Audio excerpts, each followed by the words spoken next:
basically this is the, in the last class we did the how to find order of reaction, like we have done initial rate method, right?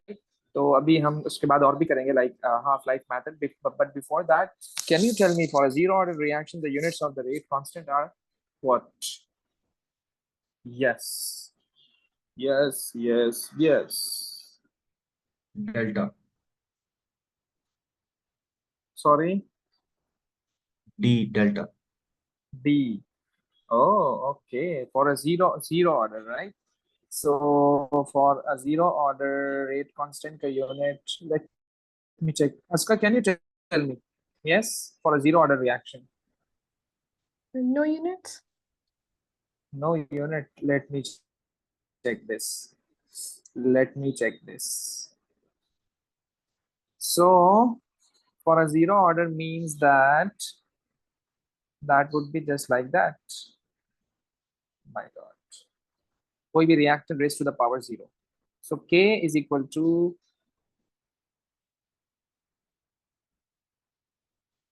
anything raised to the power 0 is equal to 1. So this is only K. This is only K. So the answer is C for cat. C for cat. Okay, Amar? Okay. Yes. Can you tell me this? Mhm.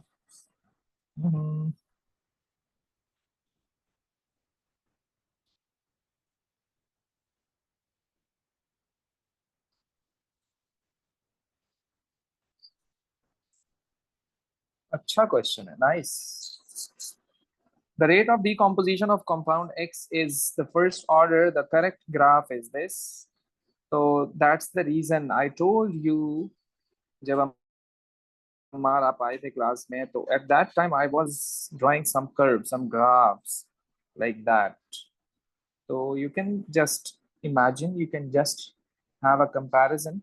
Okay, what's the graph for the first order if you have the rate versus the concentration? So if you can see the first graph,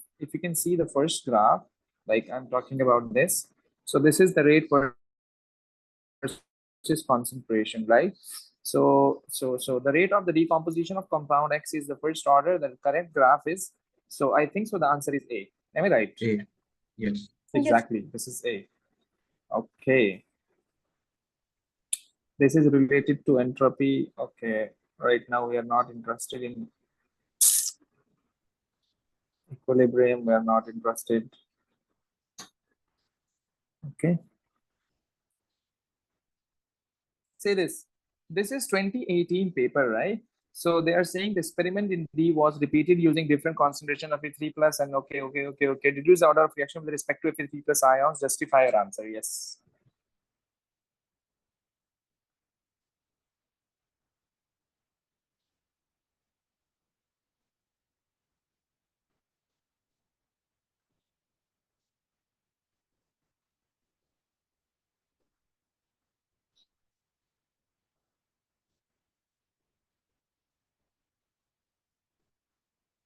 So the order is 1.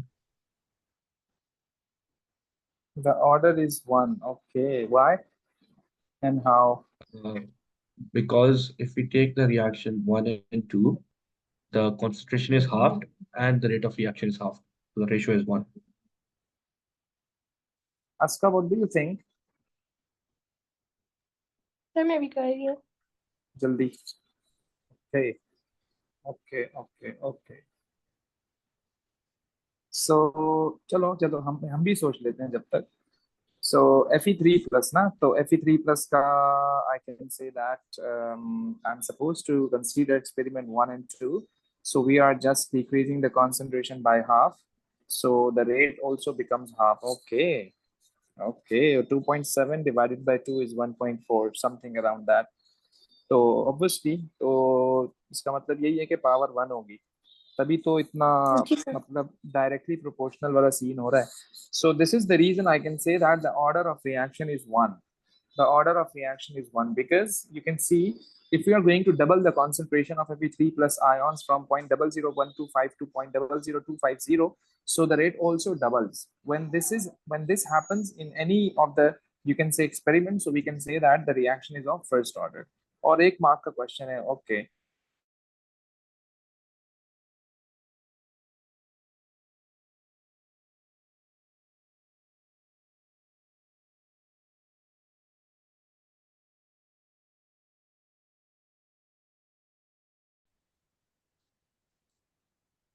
थोड़ा सा half life करके ना फिर मैं आपको question करवाता हूँ, ताकि जब साथ साथ चीजें आएंगी तो कवर होती रहेंगी. Okay, so any idea about like what is half life? Yes. Sir, I studied last year in physics, nuclear half-life. Okay, yes. इसी तरह like idea is the same. Nuclear, like you can say, yes. तो क्या कहते हो, what is half life? The element is being decomposed over time, and half-life is the point when the what you call the start and is halfway through when it's half of the total when it started. Basically half life का मतलब ये है कि आपकी जो concentration है वो becomes half, like the time taken, कि आपकी कंसंट्रेशन क्या हो जाए, हाफ हो जाए बिल्कुल. सो बेसिकली हम क्या करेंगे, हम दोबारा से यही काम करने जा रहे हैं. Order of reaction,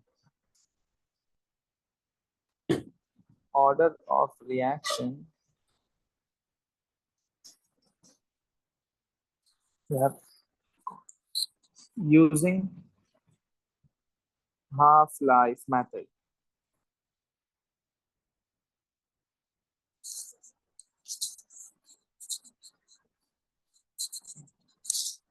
Using half life method.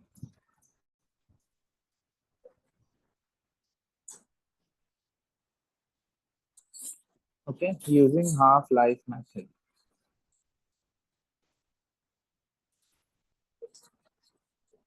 Okay, let's suppose कि आप सबसे पहले क्या करेंगे, जब half life is represented by T half, the time at which the concentration becomes half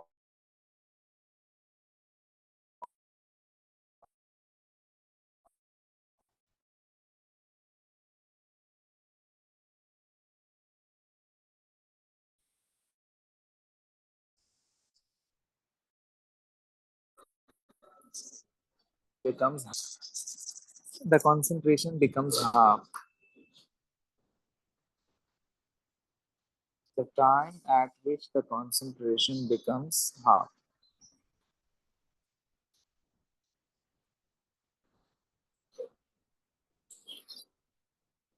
Okay? 50% यानी हो जाए, अपनी ओरिजिनल वैल्यू का 50% हो जाए बेसिकली, आई मीन टू से. तो हम क्या करेंगे बेटा, हमें करना ये है कि आप को एक ग्राफ बनाना होगा, प्लॉट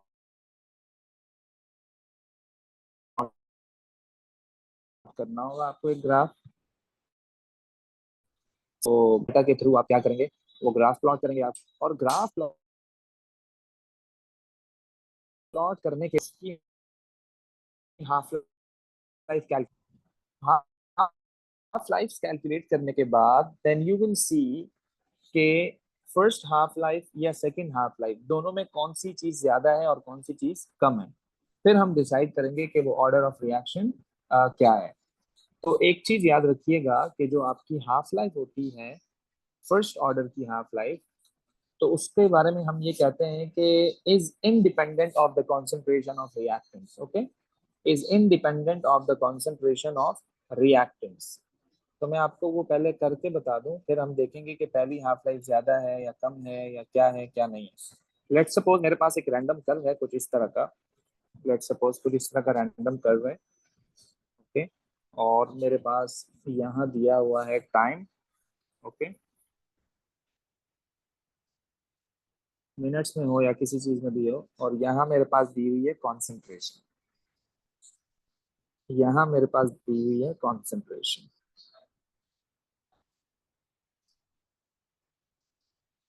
ओके। और इस तरह का मेरे पास आ गया curve, just like that, okay. और से देखिएगा भैया जरा, तो इसको मैं मार्क कर देता हूँ, this is 1, this is 2, this is 3, this is 4, this is 5, this is 6, this is 7, this is 8, this is 9, this is 10, this is 11, this is 12, और फिर ये आ गया 0.1, ये आ गया 0.2, ये आ गया 0.3, ये आ गया 0.4,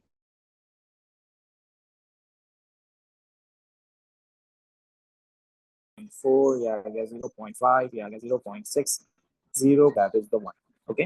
अच्छा, अब मैं आसानी के लिए मैं इस लाइन को ना यहाँ ले जाता हूँ ताकि मैं एक अच्छा कंपैरिजन करवा सकूं।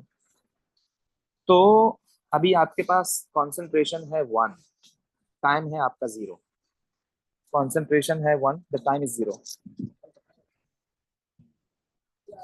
ओके। कंसंट्रेशन आपकी 1 है और द टाइम इज 0। मैं क्या करूंगा, मैं इस कंसंट्रेशन को एग्जैक्टली हाफ कर रहा हूँ, मैं इस कंसंट्रेशन को क्या कर रहा हूँ, एग्जैक्टली हाफ कर रहा हूँ, यानी कि 0.5, ओके। तो जब मैंने इसको 0.5 किया कुछ ऐसा करके, तो मेरे पास एक टाइम आ गया बेटा, ओके, मेरे पास एक टाइम आ गया, दैट इज, मैं देख लेता हूँ कि ये है 3.8।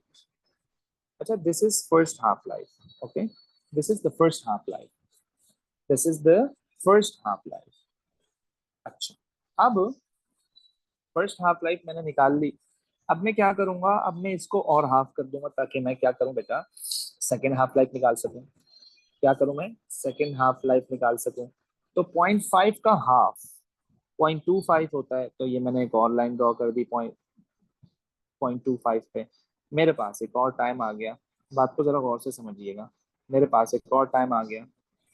जब मैंने इस टाइम को देखा तो ये आया around 7.5, this is the second half life.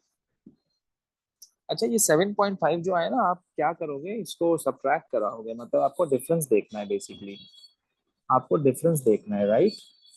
Difference in sense के आपको करना कुछ ऐसा है कि basically I can say that 3.8 and 7.5, 3.8, यानी कि आपको ये देखना है। मुझे जरा आंसर बताइएगा क्या आ रहा है। 3.7, सॉरी, 3.7, 3.7.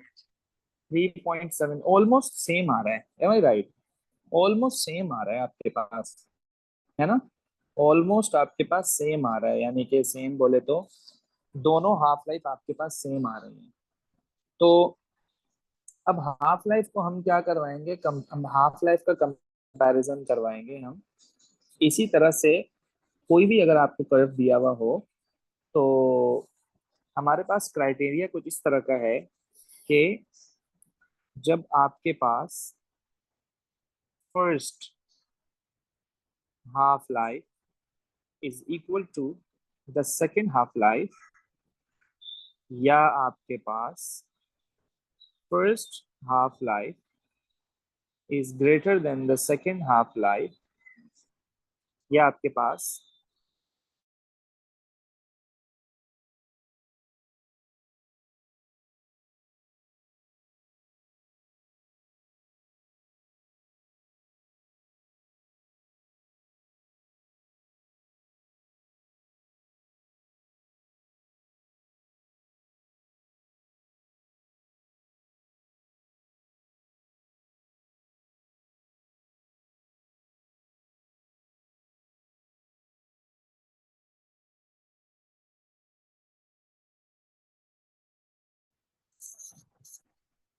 तो आई वाज टेलिंग कि अगर आपकी दोनों हाफ लाइफ कांस्टेंट, अगर आपकी दोनों हाफ लाइफ कांस्टेंट हैं तो याद रखिएगा आपका फर्स्ट ऑर्डर है सेम हाफ लाइफ के साथ, और अगर आपकी first half life is greater than the second half life, यानी कि डिक्रीज हो रही है, यानी कि अगर आपकी हाफ लाइफ डिक्रीज हो रही है तो आपका होगा जीरो ऑर्डर।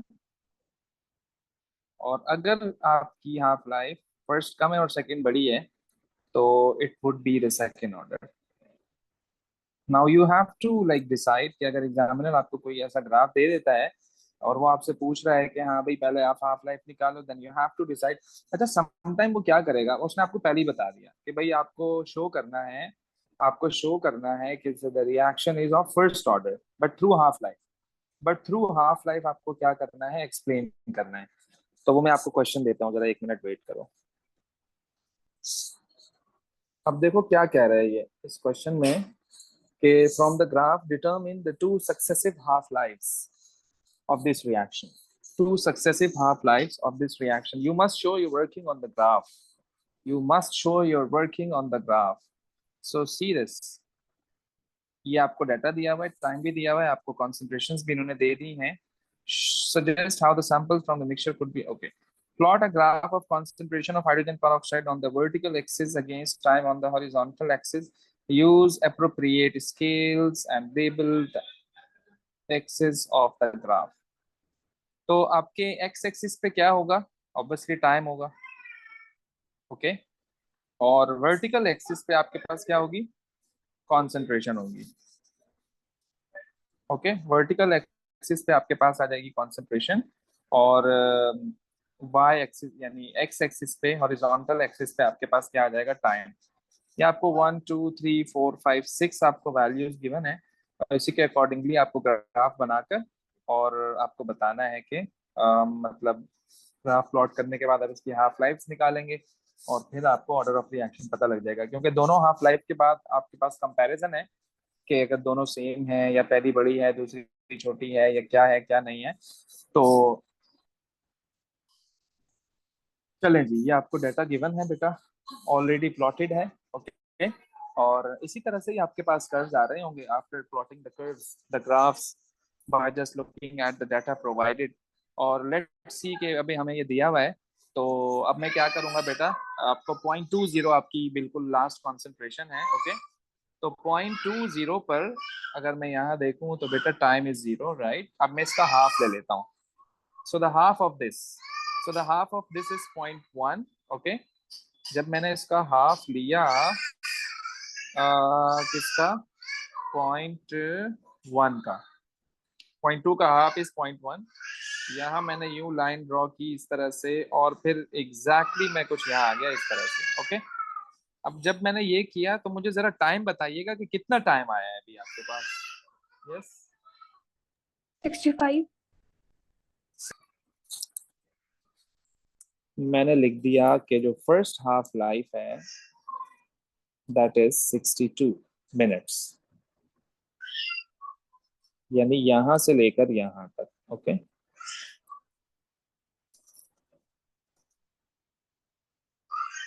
अच्छा, अब मैंने क्या किया, 0.1 का हाफ, सेकेंड हाफ लाइफ निकाल रहा हूं मैं ताकि मैं कंपैरिजन करवा सकूं।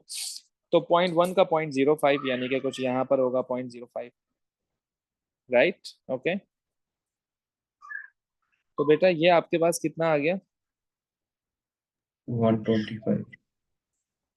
अराउंड ऐसा ही है कुछ, 125, ओके। तो अब अगर मैं यहां से यहां तक का डिफरेंस निकालूं,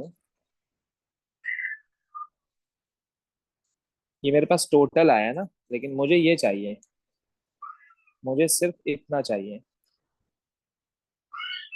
तो टोटल में से मैं इसको माइनस करूंगा, दैट वुड बी, कितना आएगा आंसर,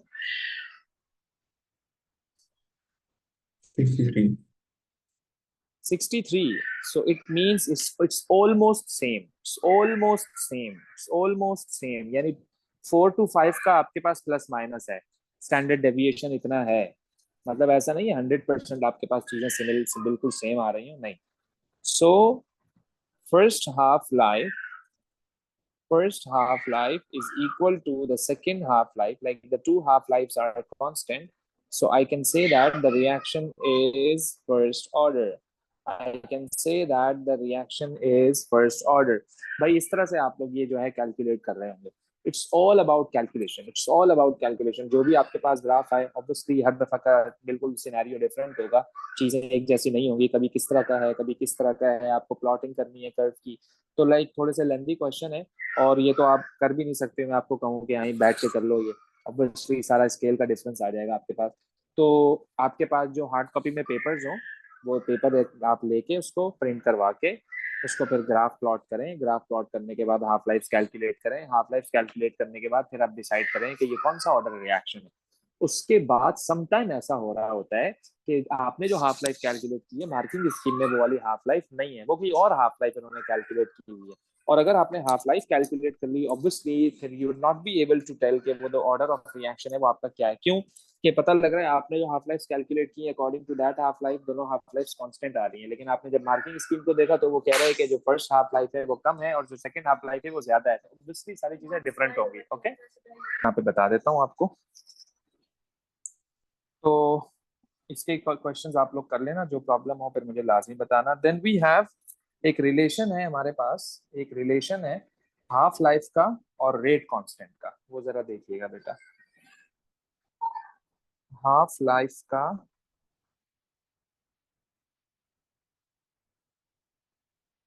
रेट कांस्टेंट के साथ, दैट इज के,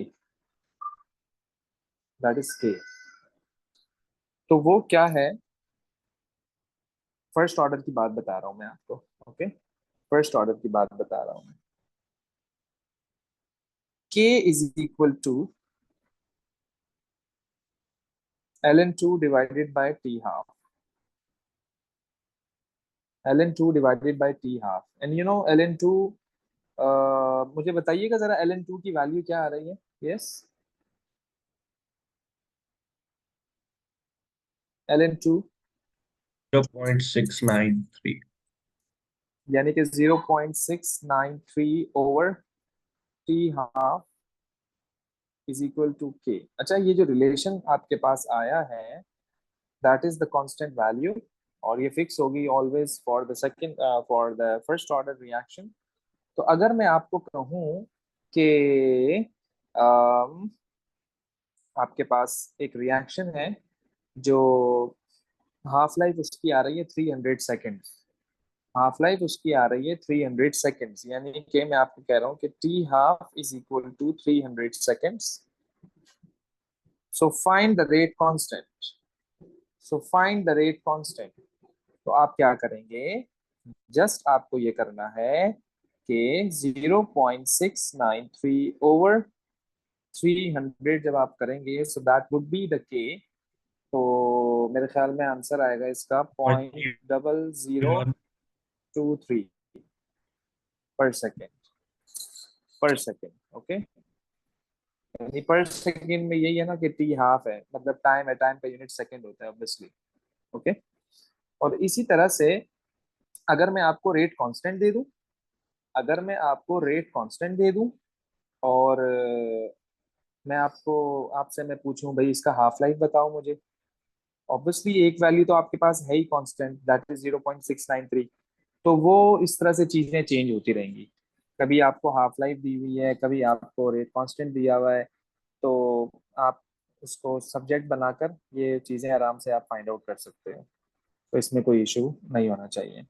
यानी कि मेरे कहने का मतलब ये है कि अगर मैं आपको कह दूं कि आपकी जो के की वैल्यू है, एक रैंडम वैल्यू मैं असाइन कर रहा हूँ, दैट इज दिस, और मैं आपसे पूछ रहा हूँ कि चलो भाई अब बताओ हाफ लाइफ क्या होगी, तो ऑब्वियसली आप लोग कहोगे कि 0.693 अपॉन